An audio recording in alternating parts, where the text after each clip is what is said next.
tu rêves de devenir digital nomade, mais tu hésites encore, ou peut-être que tu penses que Bali c'est has-been, trop touristique, ou tout simplement plus assez authentique, eh bien laisse-moi te dire un secret. Après avoir parcouru le monde pendant près de 3 ans et travaillé d'à peu près n'importe où, je dois avouer que j'ai pris une grosse claque quand je suis arrivé ici à Bali, et tu vas vite comprendre que tout ça c'est pas un hasard en fait.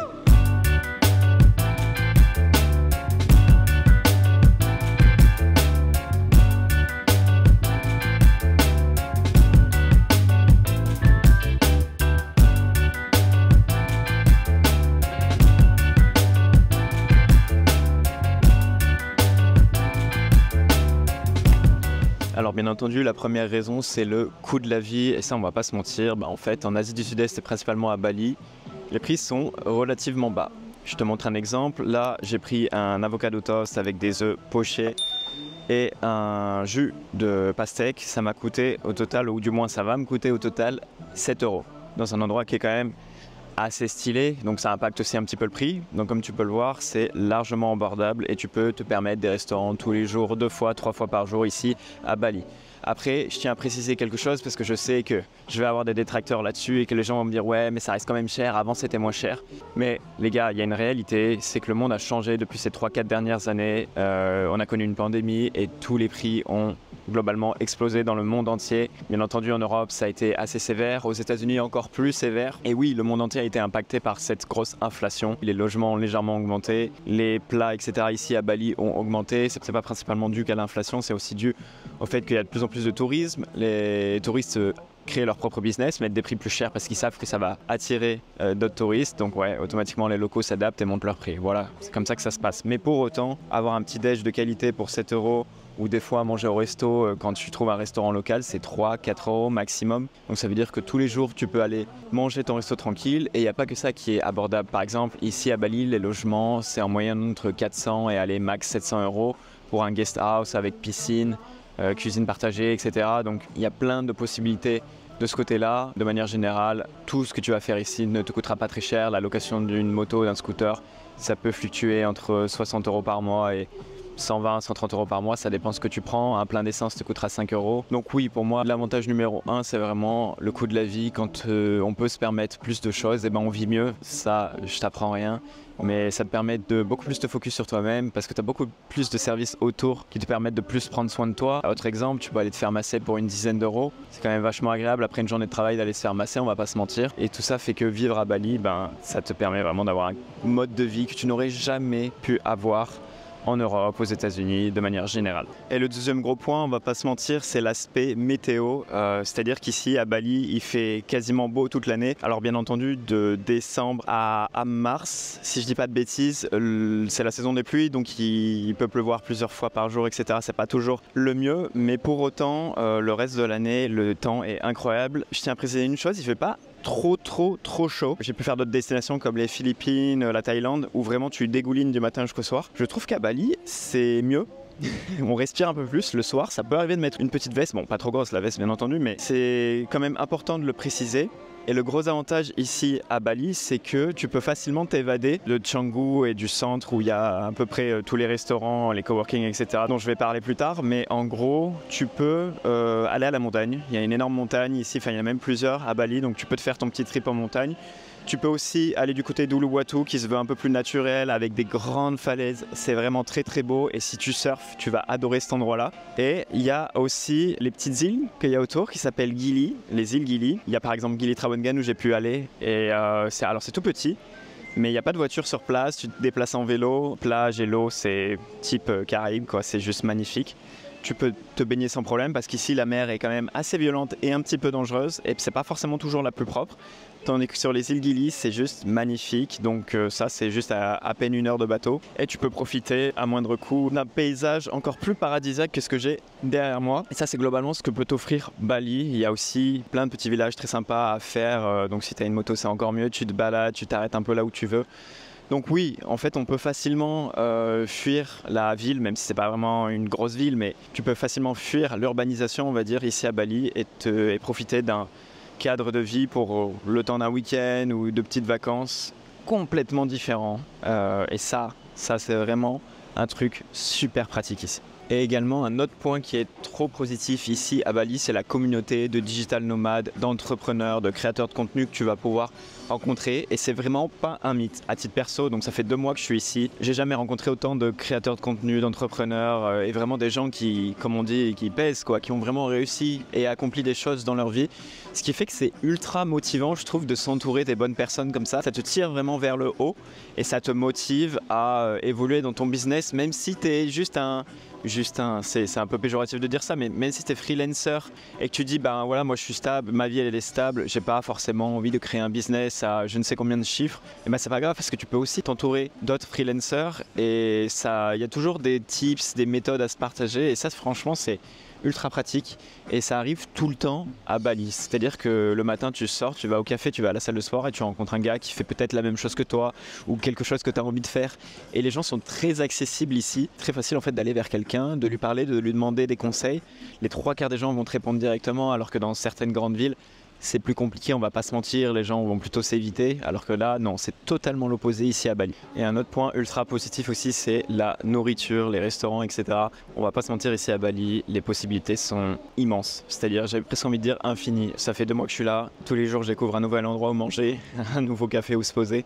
Et franchement, les possibilités sont dingues. Je t'explique. Par exemple, si tu es vegan, végétarien, alors là, tu seras au paradis parce qu'il y a plein de possibilités et j'ai cru comprendre que c'était pas toujours le cas quand les végans et les végétariens vont dans certains pays. Tandis qu'ici à Bali, c'est genre le paradis, il y a tout ce qu'il faut, il y a 10 000 restaurants différents de ce côté-là, donc ça c'est cool pour eux. Il y a aussi plein de restaurants occidentaux, tu peux manger et découvrir toutes les cuisines du monde ici à Bali. Ce qui n'est pas toujours le cas dans certaines villes, donc là-dessus c'est un gros point positif. Et il y a bien entendu plein de warung. Qu'est-ce que c'est un warung? C'est un restaurant en fait local. Il y a des possibilités aussi qui sont vraiment sympas. J'avoue que j'aime bien aller par exemple à warung local qui se trouve en plein milieu des rizières. Tu as une espèce de grand buffet, tu peux choisir tout ce que tu veux manger et ta vue sur les rizières quand tu manges c'est juste magnifique, c'est trop sympa. Et là-dessus, ouais, on va pas se mentir, à Bali tu vas pouvoir te régaler. Tu peux aussi te faire livrer tout le temps, ça coûte vraiment pas cher avec les applications Grab ou Gojek et tu verras que là-dessus il y a des possibilités qui sont une nouvelle fois infinies. Donc sur cette partie restaurant pour se nourrir à Bali, je trouve que c'est pour moi la meilleure destination que j'ai pu faire ici en Asie du Sud-Est, même si j'ai pas encore tout fait certes, mais j'en ai quand même fait plusieurs. Le choix est juste tellement grand que en fait tu peux pas te lasser de ce que tu manges ici à Bali et ça c'est une grande force. D'un point de vue culture aussi c'est ultra important de l'aborder. Ici à Bali la culture est quand même vachement marqué, c'est-à-dire qu'il y a pas mal de petits temples, alors ils sont pas autant impressionnants qu'en Thaïlande, mais il y en a quand même beaucoup. Tous les matins, ils font des offrandes aux bâtiments, même aux routes, hein. J'ai bien vu plusieurs offrandes au plein milieu de la route. Ils sont vraiment à fond là-dedans et ça se ressent aussi sur leur façon de penser, leur façon d'agir. Les Balinais sont très très calmes. Ils ne te crieront jamais dessus, ça n'existe pas ici, donc ça change quand même pas mal. Dans leur comportement, leur caractère, ils sont vraiment très gentils, ils ont toujours le sourire. Et c'est vrai que quand tu restes plusieurs semaines, si ce n'est mois ici à Bali, ça fait bizarre d'aller dans un autre pays parce qu'en fait, tu as tellement pris l'habitude que les gens te sourient, soient toujours très gentils avec toi. Bah ouais, automatiquement, tu prends un petit peu l'habitude de tout ça, tu prends envie de goût et ça impacte aussi notre santé mentale, notre morale. Parce que être constamment entouré de gens qui sont positifs et qui ont le sourire, ça va te rendre heureux aussi. Donc ça c'est un gros avantage de la vie ici à Bali. Et il y a une autre chose qu'il ne faut pas oublier ici à Bali, c'est l'équilibre entre vie pro et vie perso que tu peux avoir. Déjà tu peux avoir un cadre de vie qui est idyllique ici. Déjà tu as des clubs de sport de malades, j'ai jamais vu ça dans ma vie à part à Bali. Tu as vraiment des clubs où tu vas payer ton abonnement, alors c'est un petit peu cher, on est à plus de 100 € le mois, mais tu vas directement pouvoir accéder à un spa et tu vas avoir ice bath, hammam, sauna, bref, tout un tas, la piscine bien entendu. Tout un tas de services qui vont avec la salle de sport, en plus d'avoir une salle de sport plutôt stylée. Et franchement, ça, c'est un régal au quotidien. Après, bien entendu, les salles de sport, c'est pas ton truc. Il y a 100 000 clubs de padel ici, donc pareil, c'est très facile de trouver des joueurs, des adversaires, etc. Tu as aussi plein d'ateliers ou de cours de yoga, de pilates, tout ce qui est axé spiritualité. Il y a beaucoup de choses comme ça qui sont parfois difficiles à trouver, par exemple en Europe, aux États-Unis, etc. Ici, il y a vraiment tout à côté de chez toi. Ça, c'est ultra pratique. Et c'est vrai que le cadre de vie que tu peux avoir, tu peux vraiment te faire une routine, c'est-à-dire le matin, tu peux aller prendre le temps d'aller à la salle de sport, tu te fais ton sauna en fin de journée. Tout est vraiment fait pour qu'en fait ton quotidien soit vraiment le mieux possible et pour que tu puisses être bien dans ta tête, bien dans ton corps et du coup ultra productif. À titre perso, moi ça a beaucoup changé. Alors c'est vrai que depuis que je suis digital nomade, on va pas se mentir, je voyage principalement dans des pays où la vie elle est moins chère, donc j'ai plus de pouvoir d'achat, et vu que j'ai plus de pouvoir d'achat, je peux plus me faire plaisir. Mais ici à Bali, en fait, il y a tellement de possibilités, de choses à faire qui sont plutôt axées sur la santé, qui sont axées sur le sport, etc. Ce qui fait que mon quotidien est vraiment, enfin je suis très épanoui. Physiquement je me sens bien, mentalement je me sens bien, et quand tu te sens physiquement et mentalement bien, bah, automatiquement si tu dois travailler, tu dois être productif, tu dois faire évoluer ton business, et ben c'est beaucoup plus, t'es beaucoup plus productif, et ça je peux t'assurer que j'ai vu la différence. Je me sens beaucoup plus productif, et quand je dois travailler, je travaille beaucoup mieux de manière générale ici à Bali. Un autre point ultra positif, c'est que Bali c'est aussi un excellent endroit où travailler. Pourquoi? Parce qu'en fait il y a plein déjà dans un premier temps de coworking qui sont, je sais pas, ils sont vraiment parfaitement pensés pour que tu sois productif. D'ailleurs la plupart d'entre eux ne sont pas payés en fait, t'es pas obligé de payer à l'heure ou à la journée, tu as juste simplement à consommer. Alors c'est pas le cas de partout, mais c'est le cas dans beaucoup de coworking, comme chez Tribal Coworking où j'aimais bien aller de temps en temps. Tu as juste en fait à payer ta consommation, donc le café, nourriture, et tu peux rester tant de temps dans le coworking, et ça franchement je trouve que c'était super bien pensé tout simplement. Mais il y a aussi plein de restaurants, plein de cafés qui sont vraiment faits pour que tu puisses travailler avec ton ordinateur portable, et ça honnêtement c'est pas une légende, il y a 10 000 personnes qui bossent dans les cafés ici à Bali, c'est assez impressionnant. Donc n'importe quel café est plus ou moins pensé pour que tu puisses y travailler. Donc ça, là-dessus, ne t'inquiète pas, ici à Bali, il y a 10 000 possibilités pour travailler. Et d'ailleurs, dans la plupart des logements, guest house, etc., il y a toujours un petit bureau pour que tu puisses travailler. Donc c'est vraiment pensé pour le travail, c'est-à-dire que les gens sont au courant qu'il y a beaucoup de digital nomades ici et qu'ils ont besoin de leur espace pour travailler. Donc ça, c'est vraiment cool d'avoir un endroit où tu vas te sentir bien pour être productif, pour créer du contenu, pour être efficace avec tes clients, peu importe ce que tu fais. C'est ce qui rend aussi Bali un petit peu unique de ce côté-là, parce que pour avoir fait d'autres destinations, des fois c'est un petit peu compliqué de trouver un coworking adapté à tes besoins. C'est délicat de trouver un logement qui a un petit coin bureau. D'ailleurs, je galère assez souvent par rapport à ça, mais ici à Bali, aucun problème, il y a quasiment que ça. Un autre point qui est aussi important à aborder, c'est la facilité pour obtenir un visa. Alors déjà, si tu viens ici sans visa, tu as un mois que tu peux étendre d'un autre mois, donc ça te fait 2 mois au total. Si tu sors du pays, tu re-rentres, tu peux le réactiver, à condition de ne pas le faire trop de fois bien entendu, parce que ça s'appelle après faire un visa run, et ça c'est pas forcément très apprécié par les autorités. Par contre, si tu veux rester plus longtemps, tu peux par exemple utiliser le visa D12, D12. Alors rien à voir avec Eminem, hein. C'est vraiment un visa qui te permet de faire par entrée dans le pays, donc par entrée à Bali, 180 jours. Donc c'est-à-dire qu'en fait tu peux quasiment rester tout le temps ici à Bali, et ça c'est, si je dis pas de bêtises, c'est sur 5 ans, et du coup c'est ultra pratique, et ça te permet de pouvoir vivre ta vie de digital nomade sans te soucier des visas, etc. À partir du moment où tu as celui-là, tu es globalement tranquille, et je trouve que Bali facilite vraiment la vie des digital nomades parce qu'ils mettent en place par exemple ce visa et d'autres visas similaires de manière à ce que la plupart des gens qui travaillent à distance puissent venir profiter de l'île. Et il faut savoir une chose, c'est que Bali accepte tout le monde, donc il y a les 3/4 des passeports du monde peuvent entrer à Bali, ce qui n'est pas le cas de tout le monde dans les autres pays. Donc ça c'est plutôt avantageux, et en tant que ressortissant français on a quand même beaucoup d'avantages avec notre passeport, donc ça faut pas l'oublier. Après j'ai dit français, ça peut être canadien aussi, ça peut être belge, je sais qu'il y a des Canadiens et des Belges qui me regardent, donc ne vous inquiétez pas, les possibilités sont nombreuses en termes de visa ici à Bali. N'hésitez pas à aller sur le site officiel de l'immigration pour checker tout ça, mais il y a de quoi faire. Alors bien entendu, si tu viens aussi à Bali pour faire un petit peu la fête, ce qui peut se comprendre, hein, on va pas se mentir, hein, ça fait du bien d'être dans un endroit paradisiaque et on a un peu envie d'en profiter, et ben je tiens à te rassurer, Bali, il y a aussi beaucoup d'endroits où faire la fête. Je pense par exemple au Fins, à l'Atlas, au Café Del Mar. Tous ces clubs-là, ils sont vraiment faits pour faire la fête, hein, tout simplement. C'est des énormes beach clubs, mais vraiment quand je dis énorme, j'en ai rarement vu des aussi gros dans ma vie, où tous les soirs, du lundi au dimanche, c'est la fête, feux d'artifice, etc., DJ célèbres qui viennent. Donc certes, si c'est pas trop ton truc, je te déconseille de venir y mettre les pieds parce que c'est un petit peu quand même matu vu et assez... c'est fait pour boire, hein, on va pas se mentir, mais ça peut être des endroits qui sont relativement sympas si tu es avec des potes, si tu as envie de décompresser, de te relaxer, si tu as envie de profiter, faire la fête après une longue journée de travail, ben c'est largement possible. Bali a vraiment plusieurs possibilités ici.